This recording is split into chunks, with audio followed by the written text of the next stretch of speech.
हरे कृष्णा। जैसा कि आप सब जानते हैं, बस कुछ ही दिनों में भगवान श्री रामचंद्र जी का आविर्भाव दिवस यानी राम नवमी महामहोत्सव आने वाला है। इसी राम नवमी महापर्व के उपलक्ष्य में आज से हम शुरू करने जा रहे हैं भगवान श्री रामचंद्र के जन्म की कथा, जो कि महर्षि वाल्मीकि द्वारा रचित श्रीमद् रामायण से ली गई है। तो चलिए, महर्षि वाल्मीकि के चरणों में प्रणाम करते हुए आज की कथा आरंभ करते हैं।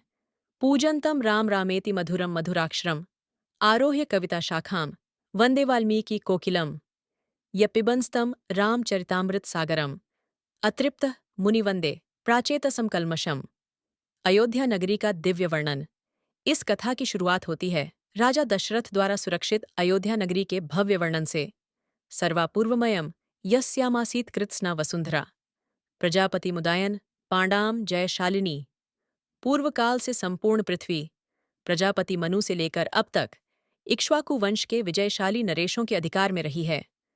उन्हीं के वंश में जन्मे महाप्रतापी राजा सगर ने समुद्र को खुदवाया था और यात्रा के समय उनके साथ 60,000 पुत्र चलते थे।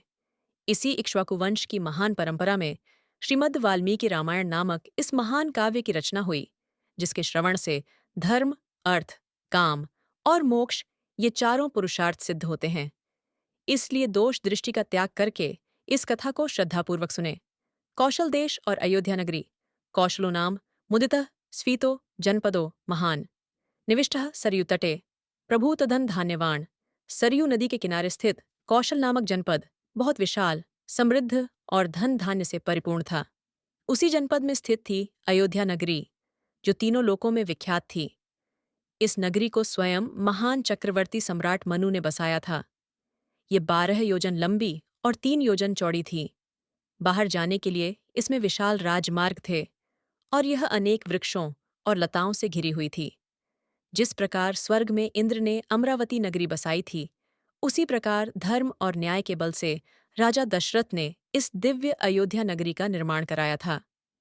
यह नगरी बड़े बड़े फाटकों, विशाल बाजारों, अट्टालिकाओं और ध्वजा पताकाओं से सुशोभित थी। यहाँ अनेकों शिल्पकार, वंशावली गायन करने वाले, स्तुति गाने वाले तथा कलाकार निवास करते थे। ये नगरी चारों ओर से गहरी खाई से सुरक्षित थी, जिसे पार करना अत्यंत कठिन था। यहाँ शतघ्नियों, तोपों, विविध अस्त्र शस्त्रों और योद्धाओं की भरमार थी, जिससे यह नगरी शत्रुओं के लिए अजेय थी। अयोध्या नगरी में कोई भी निर्धन, दुखी, नास्तिक, कपटी, पापी, छल कपट करने वाला या क्रूर स्वभाव का व्यक्ति नहीं था। सभी सत्यनिष्ठ, धर्मपरायण, सदाचारी और संतुष्ट थे। ब्राह्मण वेदपाठी और यज्ञ करने वाले थे। क्षत्रिय पराक्रमी और शूरवीर, वैश्य व्यापार में कुशल और शूद्र अपने कर्तव्यों का पालन करने वाले थे। अयोध्या नगरी अश्व, गज, रथ और पैदल सेना, चतुरंगिणी सेना से परिपूर्ण थी। यहाँ इंद्र के अश्व उच्चैश्रवा के समान घोड़े, विशालकाय हाथी और उत्तम अस्त्र शस्त्र विद्यमान थे। इस महान नगरी के अधिपति थे इक्ष्वाकु वंश के तेजस्वी नरेश महाराज दशरथ। वे यज्ञों में निपुण, धर्मपरायण, जितेंद्रिय, सत्य प्रतिज्ञ थे। वेदों के झाता, महान पराक्रमी और अधर्म से सदा दूर रहने वाले थे। उनका यश तीनों लोकों में फैला हुआ था। उनकी मंत्रणा में 8 प्रमुख मंत्री थे, जो अत्यंत बुद्धिमान और कूटनीति में निपुण थे। वे कभी भी काम, क्रोध, लोभ या मोह के वशीभूत होकर निर्णय नहीं लेते थे। हर प्रकार के धन, वैभव और समृद्धि से परिपूर्ण होते हुए भी राजा दशरथ के मन में एक चिंता थी, जो उन्हें बार बार व्याकुल कर रही थी। वह चिंता क्या थी? इसका रहस्य उजागर होगा इस कथा की अगली कड़ी में। आगे की कथा सुनने के लिए यदि अभी तक आपने हमारे YouTube चैनल को सब्सक्राइब नहीं किया है, तो कृपया कर लीजिए। नोटिफिकेशन ऑन करें ताकि अगली कथा का भाग सरलता से सुन सकें।